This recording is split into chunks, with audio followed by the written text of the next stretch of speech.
I just sat down and had a conversation with my good friends Wesley Verhoeve and Dan Rubin. Wesley has been working on a photo book called Notice, which is up for pre-order right now. It's up until the 27th, so there's a few days left on the pre-order, but we just sat down and talked all about how this project came to be, everything from shooting the photos to deciding it was time to make a photo book, and then also designing the photo book and all of the decisions that go into it. I don't want to spoil too much. It's a great conversation, so let's just jump right into it. First of all, thank you both for making the time to talk about the book and everything you guys have been doing together. I appreciate it. I'm hoping, people can get a little bit more insight into what it's like putting something like this together, especially in the midst of the craziest time of probably most of our lives. So I guess to kind of kick things off, why don't you guys kind of introduce yourselves and tell us a little bit more about the project and kind of get everyone up to speed on what it is you've been working on. Yeah, so my name is Wesley. I am a photographer and curator, and today we're talking about a photo book that I've made during the pandemic, for which Dan was the designer, and also more than that, but we'll get into that. And my name is Dan. I'm a photographer and a designer. And as Wesley said, I've been part of putting this book of his together, which has been honestly a privilege because, as every photographer listening and watching this knows, you don't often get the chance to really properly dive into another person's work at the level that you have to when you're designing a project for them. So it's been a lot of fun. Yeah, I'm kind of curious, I guess, on that aspect right off the bat. We'll dive into, how long and how much you shot for this project and everything. We'll get into all of that, but I also, right off the bat, I'm curious because having gone through a similar thing with my friend Kevin on my book, I'm curious about that dynamic, how you guys not only kind of crossed paths and got to know each other. Was it before this project? Did you guys reach out specifically and get to know each other for this project, or have you guys worked together in the past? What was that like? We had never worked together, but we have known each other for several years. I don't actually remember how we originally met, to be honest. It's just one, like we all have our group of people we met through Instagram or Right. Twitter. And, Dan is one of those people who's then become a good friend also and now collaborator. But yeah, we knew each other for several years before we started working on this. That's awesome. Do you remember, Dan, how we I was originally just met? I was just trying to think about that. I mean, I know we met up in person in New York. I Was don't it think we met. at that festival in Could Brooklyn? have been. I really can't remember, which is kind of crazy because usually I remember that kind of thing really clearly. But I also know it's also a bit muddied how we discovered each other because it was probably through Instagram and knowing a lot of other people. But because I feel like we knew each other back like in 2016 even, like because I remember like at Yeah, least virtually, but I feel like we might have crossed paths at I least think in New before York at that then. time, and it could have been before then too because we also know a lot of mutual people who aren't in the photography sphere Hmm. because of your connection to the co-working spaces in Brooklyn. And so there are all these wonderful connections that Wesley and I have found out since we met that probably means we should have met maybe 10 years ago even. Yeah. Right. So it's just been one of those things where it's unfolded very naturally. And that's the thing I remember is I feel like the first time that Wesley and I even started just like sending DMs back and forth about photography related stuff, it was one of those things where it's instantly on a level as if you've known each other for a long time. And that's just how really good friendships are born, where you can't kind of pinpoint it because you just dive into it as if it had been going for years already. Right. No, absolutely. And I think that's one of the more interesting things about working with people, especially when it's oftentimes remote. I mean, now more than ever, obviously, but the random people that you just kind of a friend of a friend of a friend, and it's a small world. So being able to actually work on stuff like this with people that you otherwise likely would have never just naturally crossed paths in a physical space, it's really interesting. So I always love to see people who are doing things together, regardless of how much distance between the two there really are. So with Wesley, with you shooting these photos and going on all of these walks, I mean, you covered a lot of ground making these photos during the pandemic. So kind of tell me a little bit about, obviously you and I have talked, a lot about this project, and especially early on when you were getting to the kind of editing process and culling things down. When did this sort of become, I guess, going towards what it is now? When you started just going out and making photos, was this sort of what you had in mind in the long run, or was it just more of a daily practice for you? It was certainly nothing that I had planned for, but that's the case with most things that I do in the end. I was, I've lived in New York City for a really long time, but for the past 2.5 years pre-pandemic, well, let's say like the 2 years before the pandemic, I've been living nomadically between different cities in different continents. So like Tokyo and Berlin and Mexico City and et cetera, a bunch of cities. And then each city about 2.5, 3 months at a time. And then my city that I was going to be in was Vancouver, Canada, and was going to be about 2.5, 3 months again. But after 1 month, the world changed. Pandemic happened, borders closed, and going back to New York at the time was not a great idea because New York was the epicenter of at least the American part, and Vancouver was still quite safe at the time and also beautiful. So figured, let's just stick it out here for a little while, not knowing that it's going to be a 5.5 month stay. I thought, because at the beginning of the pandemic, we didn't know it's going to be, well, maybe 4 more weeks, maybe Right. 6 more weeks. We just didn't know, right? And so that in that moment, everything changed for me. And for everybody else, of course, too. But I all my jobs got canceled. Um, I couldn't do the thing that I usually do. My photography practice is very much something that revolves around being in busy cities, busy areas of cities, and running around, spotting people that seem interesting to me, stopping them, talking to them, taking their portrait. That's my whole thing. Right. Even my commercial work comes out of that because that's how I cast most people for my jobs. And so, this thing happened. I'm in a city that I've never been, so I don't know the place that I am. I can't do the thing that I do. I can't work because everything got canceled. And so I had to come up with something to kind of like ground myself and hold on to, if you will, because the world got crazy and I'm a very routine based person. So if I have something that I can do over and over, then that makes me feel calmer. And so I decided, okay, you know what? I don't know this area at all because I wasn't even in the city proper. I was in a suburban area. So like the last place that I would probably pick to be, stuck and do a photo project. But that's why this is kind of a beautiful thing how that went. So I decided, let's go on a photo walk every day, 2-3 hours a day, and shoot. I'm not going to see any people on the street because we're locked down and it's already a suburb, so there's not really that many people on the street anyway.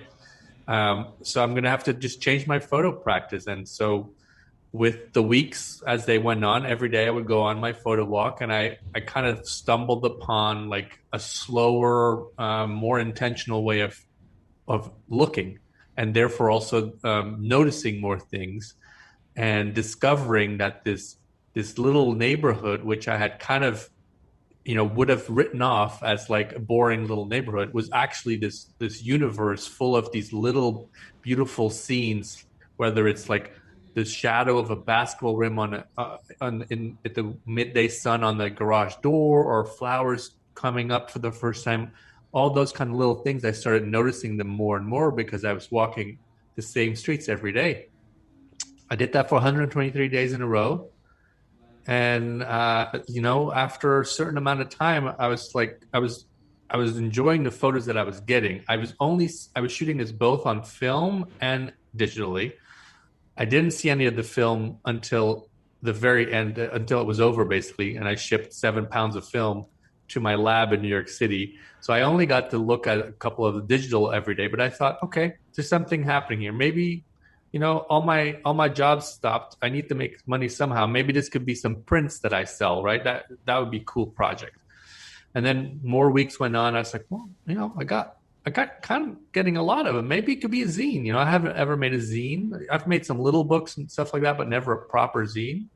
But then after a couple of months, I was like, well, who knows? Maybe this could be a book. And that's when I started talking to Dan. That's when I, went on Zoom with you and Willem and some of our other friends to show them some photos. And, you know, then suddenly there was a book. Yeah. It wanted to be a book. The work wanted to be a book, turned out. Yeah. Well, I think there's something really special about the idea of completely embracing a different way of working, a different kind of subject to look for.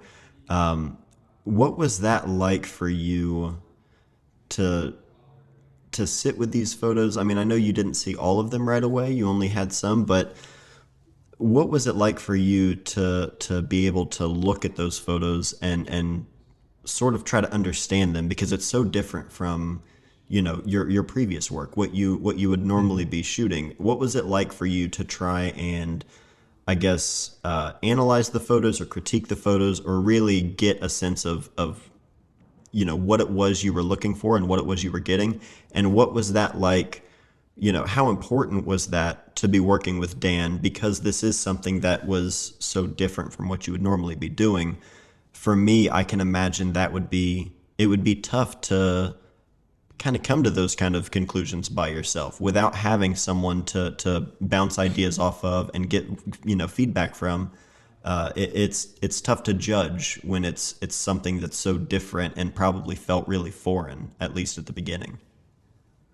It did feel foreign, but I'll say that I've gotten pretty good at not thinking too much and just doing. Yeah. When it comes to photography, there's many areas in my life where I would also like to be better at not thinking and doing, but photography, at least I have it. And so I wasn't really that worried about it. My main focus, like I said, there wasn't a goal for this project. It wasn't even really a project. It was a practice.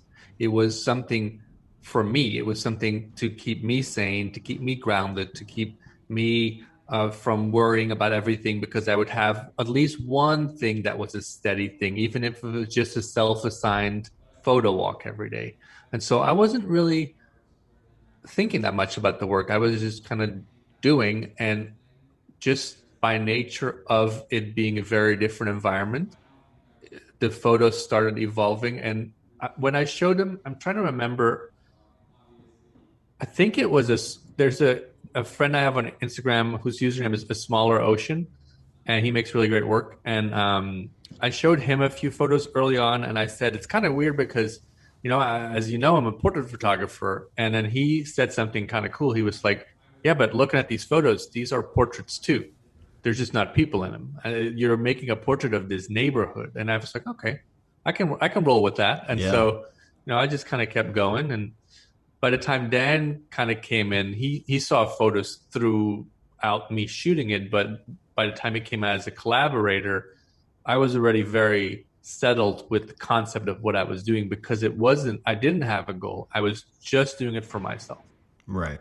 And so, Dan, when you came in, what was your kind of, initial role, at least, and how did that sort of develop into, helping design, making this book, and really bringing this thing to life? What was that like for you, again, in someone else's work, kind of stepping into their space and being able to kind of get your hands dirty? Sure. Well, it much like Wesley and my friendship, it kind of started without officially starting, in a way, which is what happens when friends are talking about the work they're doing. Because as Wesley said, I got to see the work as he was doing it, both on his Instagram stories when he would share stuff after each walk, and then he would send me some of the ones he thought were really cool after certain walks, some of the digitals, and we'd just talk. We'd be talking on WhatsApp, most days, or on DMs, and it was just really cool because we were both stuck in a similar situation. I was stuck where I still am here in South Florida, where I grew up, because I'd been on a 2-week family visit, and I was in this kind of a similar situation. None of the things I enjoyed taking pictures of were around me, and I was getting a lot of inspiration from what Wesley was doing, again, before it became anything. So I had the access to Wesley's brain to see kind of that process unfolding in him, like when he went, I think maybe these could be some prints, and that there were conversations where that came up, and then when it evolved into maybe being a zine, I would get to have a back and forth with him about that. So my brain was kind of already on this building body of work that I was watching a good friend put together, and I was just curious about where it would lead, but also kind of as a designer, also thinking about what it could become. And I can't honestly remember if there was like a definitive conversation where we said, this needs to be a book, and I don't know if I said I want to design it or Wesley brought it up to me. It's just kind of like happened and came out of it, rather than someone commissioning me as a designer, right? So it was very atypical in that way, but also very organic as a result. And I remember vaguely us having conversations about how that process should go, and that could have been maybe before I was even involved as the designer. But I remember us talking about like the challenge of him having to curate from these tens of thousands of images down into something that had a theme that would be recognizable, or at least if not recognizable from an obvious point of view, just definitely there. That there was, how do you make something, even if you know what it's going to be, and I know you've been through this, how do you make something that feels coherent out of a process that is coherent, but that no one could possibly wrap their head around? You can't show someone 30,000 images and go, good luck. So the job is to take it from that and condense it, and that's difficult. So we'd had conversations about that, and then of course Wesley is a curator as well, which is a super important thing to understand about him and his work, because he's not just an artist, he's also someone who professionally curates work of others. So he knows what that process is, and he knows how difficult it can be, and the value of having an outside eye, or in his case, many eyes, many sets of eyes looking at the work. And so like that kind of, I know I was involved during that, but because it evolved, it was just kind of this thing where we were still talking as friends, and he was saying, oh yeah, I'm getting Matt to look at the pictures today. I'm like, oh, that's really cool. And then Willem, and because I know not everyone that he talked to, but I know most of the people that were involved as well. And it wasn't a coordinated effort, right? Where if I was working for a client on something like that, I would probably recommend they did that themselves, right? And I would help them coordinate that if needed. So but I didn't have to, because Wesley understood how you have to curate and the importance of getting outside opinions. And then I would be one of those opinions as well.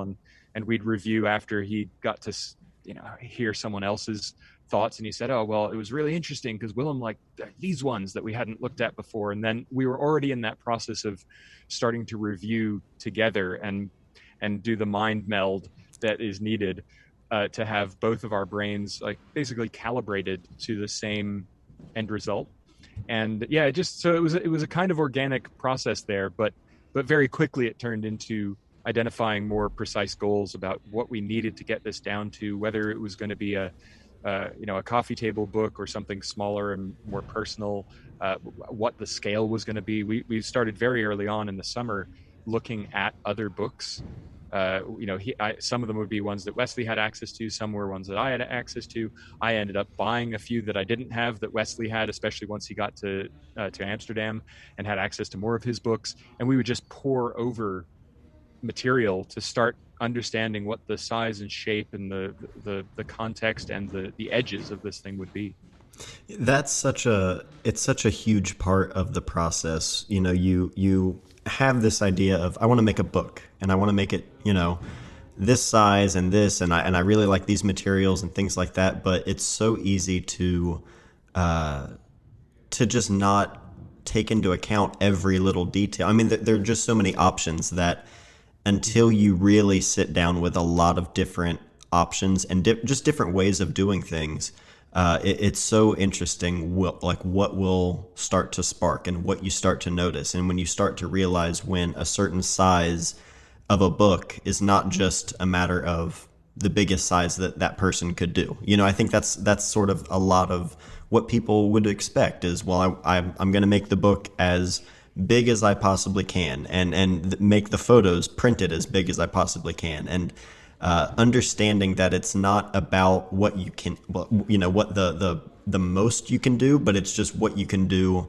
most effectively. What actually serves a purpose. The material that you choose, the size, the space that you leave around the photo on the page. I mean, there are so many little things that I think a lot of people don't realize until they actually start to work on something like that. I mean, I know that was my case for me until I started putting something together myself. I didn't realize how many little choices that you would seemingly think that's not that big of a deal if it's, an inch bigger this way or an inch smaller that way. Like every little thing makes a big difference. So for you, I mean, obviously with a project like this, spent just looking and being completely present in a place that you weren't familiar with, especially during that time, with everything so quiet and slow. What does it mean to you to be able to deliver these in a book format? What is it about the format of a photo book that just feels right for these kinds of images, especially right now? Well, I guess there's a couple of levels to this. One, I said earlier, this work wanted to be a book, and Yeah. that's kind of what it felt like to me. And so, you'll hear both Dan and I have a background in music as performers, and I've also written a bunch of songs and produced albums, and a lot of parallels can be made to music. And so sometimes you'll hear an artist say, like their most famous song or whatever. It just came. Like Paul McCartney woke up one middle of the night and wrote down "Hey Jude," just came to him, or it was yeah, "Hey Jude." It was "Hey Jude." So like, there's a lot of stories like that where it's just like it's just passing through me. It's being handed to me, and I'm passing it on. And so, in many ways, this project kind of felt like that because I was thankfully not overthinking it for once. And so I just kind of let it happen. I let it flow through me. And so the work just kind of wanted to be a book. And then of course, to get from that step to actually having a book, like you said, it's hundreds, maybe thousands of tiny decisions to go over, but it just kind of wanted to be a book. And what it means to me that it now is a book or will be a book. It is my first monograph. It's my first, like, I've done some little floppy books, I've worked on many other exhibit and catalogs and books and stuff like that, but this is my first hardcover, cloth bound, fancy art book, and then so I'm just really proud of what we've done with this, and I'm really excited for people to get to see and feel all the little choices that we made. And the cool thing is for us is that all these little choices that we made, many of them, just like you're not supposed to notice the director of the movie, you're not supposed to notice all these decisions. Like the reason that we picked the color of the specific yellow color has a reason. The outlines of the photos have a reason. Everything is there to serve the narrative of the feelings that I'm trying to convey with this body of work. And so it's not really like people, like you said, if you've never made a book before, sometimes you just kind of think like,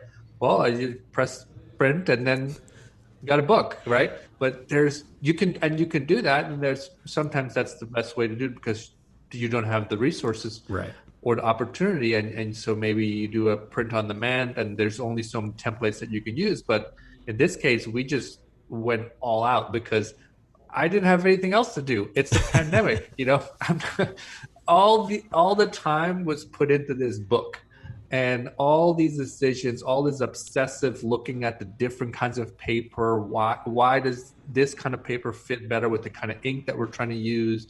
Why does the binding serve this narrative best? All that kind of stuff. It was really fun to nerd out on, and it was extremely time consuming, but I can't wait to do it again.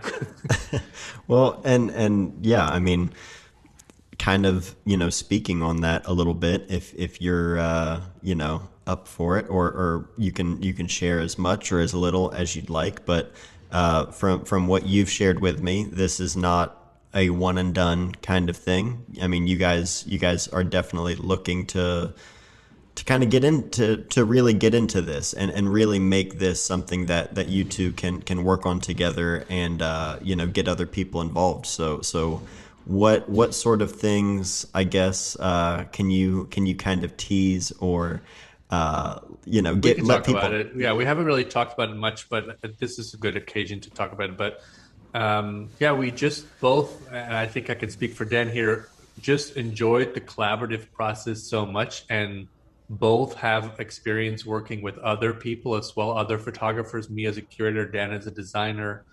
And so once we kind of got into the groove with this book, we could already tell that something special was happening with that collaboration. And excuse me, and I don't remember if I proposed this or if Dan said something, but somehow what came up was like, you know, we should we're doing all this work for this book. We're setting up all these kind of systems, right? We have this relationship with the best art book printer in Europe now. We have a fulfillment center. We have a distribution partner. All those kind of like big deal like things that are very difficult to set up if you're just doing it on your own. But thankfully, because I have certain relationships, we were able to do that. We should put that to use, and we should put my curatorial background and Dan's design background, curatorial background to use. And so we decided, okay, well, we're doing this book, but that's not going to be the last book, and let's make this a publishing imprint. Let's make it a photo book publishing imprint, and this will just be the first book on that imprint, so that we can showcase the level of quality of the materials and the partners that we stand for. Like, you'll be able to see with this book that all the details are exactly the way we want them. Nothing is left up to chance. Doesn't mean everybody's going to like it, but we love it. And we want to show it to people. And we hope to work with other photographers and their books to help make just more beautiful books that get out there in the world. Yeah, I And mean, I should say the name of the name of the publishing imprint is New Style, because we also see this opportunity to do things differently, because the publishing industry is very old. A lot of things are kind of rusty, especially in the photo book world. It's a little weird sometimes. There's many amazing independent publishers out there, and we're excited to kind of like be part of that kind of universe and do it differently. So do it in a new style. yeah, and I mean it's perfectly fitting, especially for you to be able to approach something completely new to you in terms of the project that you did and everything, and this being your first proper photo book. I mean that's a huge thing, and it just I mean it couldn't have been a more kind of perfect pairing with both of your backgrounds to kind of come together to work on something like this and something that you're both extremely passionate about, and something that I think just the art of the photo book itself is something that when I talk to a lot of different photographers all the time who might have one or two photo books that they've picked up, maybe just someone that they follow on Instagram or something, and they've bought a zine here and there. But for a lot of people, I think the resources and just the exposure to that world can be sort of limited in a lot of spaces, and I mean, for someone like me, I didn't go to art school, I didn't have a mentor or anything like that. It's just been through a lot of time and researching things on my own and talking to friends and trying to just broaden my understanding and my exposure to it. And I think with your backgrounds, I mean, it couldn't be a more fitting thing, especially not only just for putting more books out there for people to experience and a different way of making the books, but again to sort of bring those kinds of resources and options to people as a publisher. I mean, that's huge, and Dan, I'm sure for you being in the design space, like what better way than to kind of merge all of these different loves and passions into something that you can make something physical like that. That's got to be just the best feeling. Well, and I know Wesley and I both feel this very deeply. Is that we both have a shared love of photo books. That's just something we both have a lot on our shelves or in stacks, depending on on where they are. But we also, because of our backgrounds involving so much work with other people and for other people, that's not something that you just throw away when you focus on your own art. And it's something that, yes, there are a lot of great indie publishers and big publishers out there, but in order for a publisher to bring something new, you need to be opinionated. And Wesley and I are both very opinionated, and we don't mind sharing those opinions. And we also work very well challenging those opinions for each other. And that's one of the questions that we asked each other was, is there a space for this? Are we duplicating what someone else is already doing? And one of the reasons New Style as a name is so fitting is that we're not just looking at the people we want to curate, the type of work we want to show and highlight. We're also looking at the entire business model. We're looking at this gap between indie publishing as a publisher and then self-publishing, which is also often looped into the indie publishing discussion.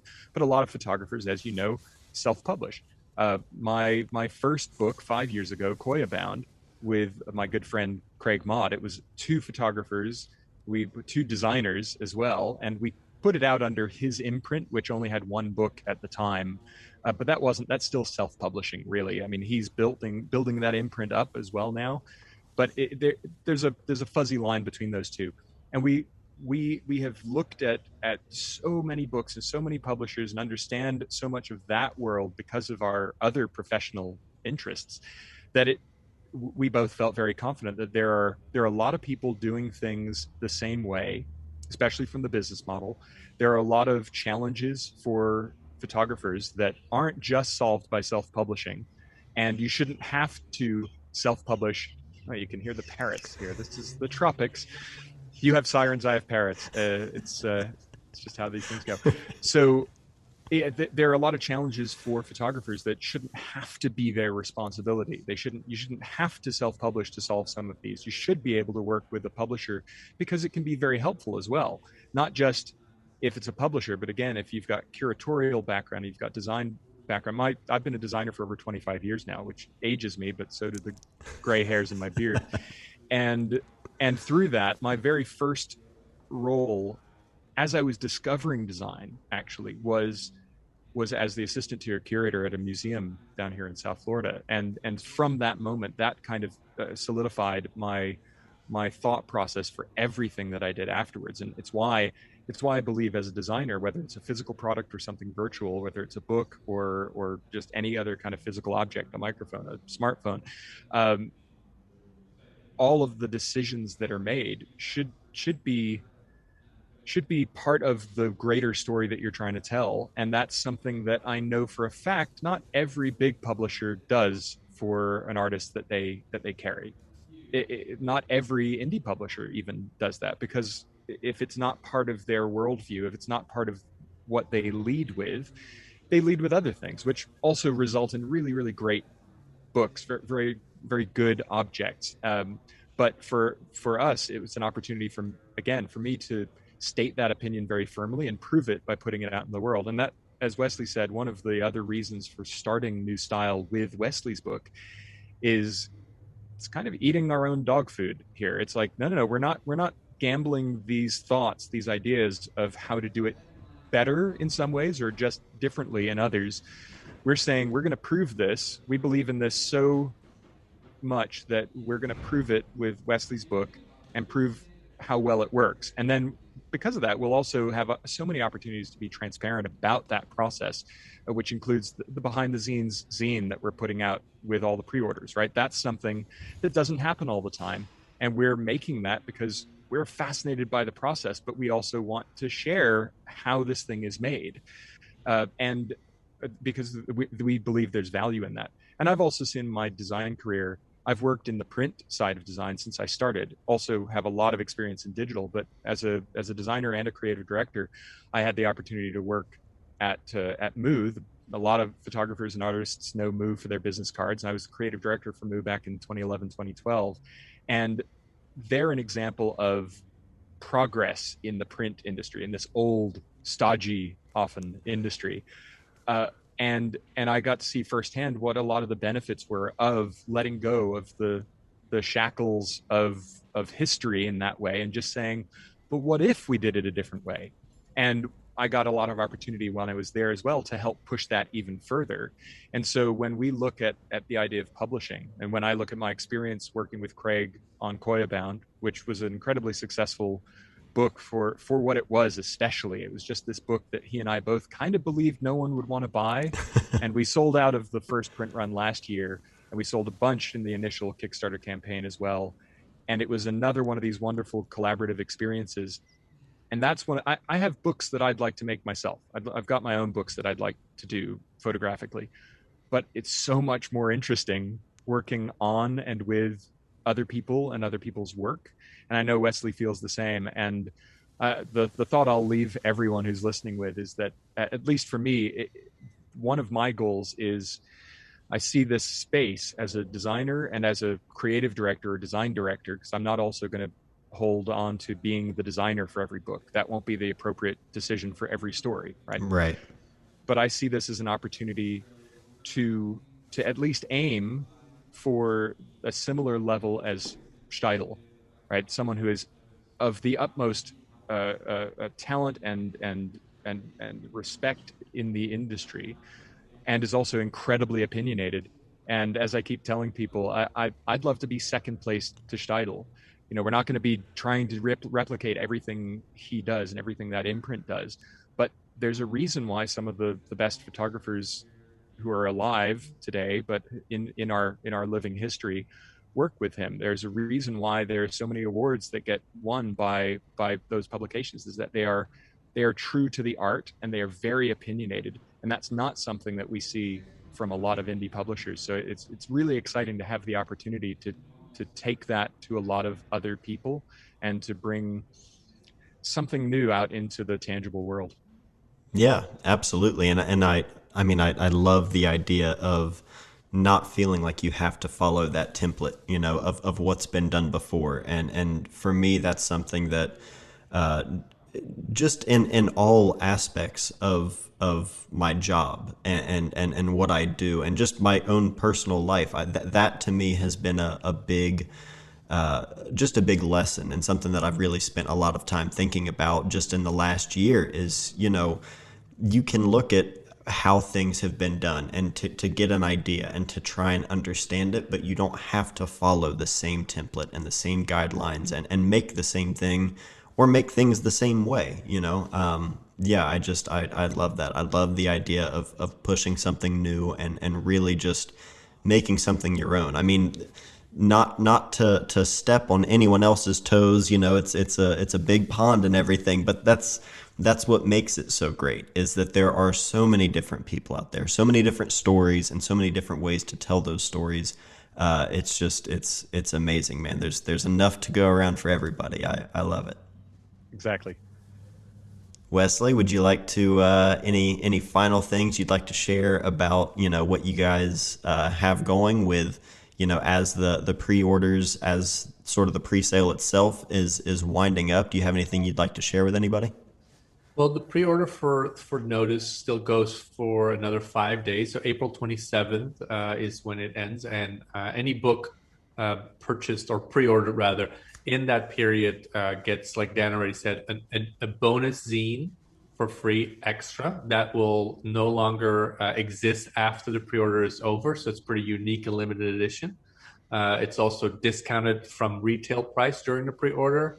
And if we sell a couple more books, we're reaching our third tier, which means that everybody gets a really beautiful set of postcards that belong with the book in their order, also for free. So, yeah, you know, it's up for pre-order right now, and we're really blown away by how well it's been received. Several of the tiers, of the high-end tiers, because we also have a special edition of the book that's almost entirely sold out already.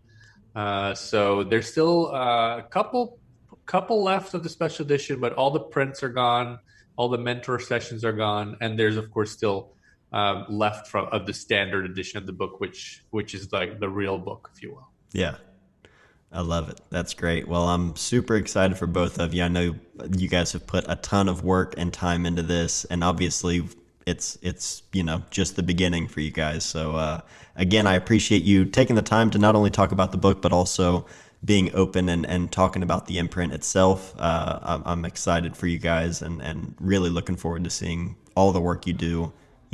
After Notice is out and in everyone's hands, I'm excited to keep seeing the work going. So thank you guys. And I'm really excited to get your book in my hands, because I know it's been out there already, but because I'm in Amsterdam right now, I haven't gotten mine yet. Yeah. But I'm sure it'll come very soon. It should be there soon. Yeah, I appreciate that. I'm looking forward to hearing what you think. So yeah, thank you guys again, and yeah, good luck with everything. Thank you, Thanks, Matt. Thanks for having us. I hope you guys enjoyed that conversation. If you're interested in pre-ordering a copy of Notice, you can do so through the link down below. Thanks again to Wesley and Dan for hopping on and just sharing, all of the experiences they've had putting this together. Super excited for them and everything they have coming forward. So let me know what you guys think. And again, if you're interested, links are down below. Love you guys. I'll see you next time.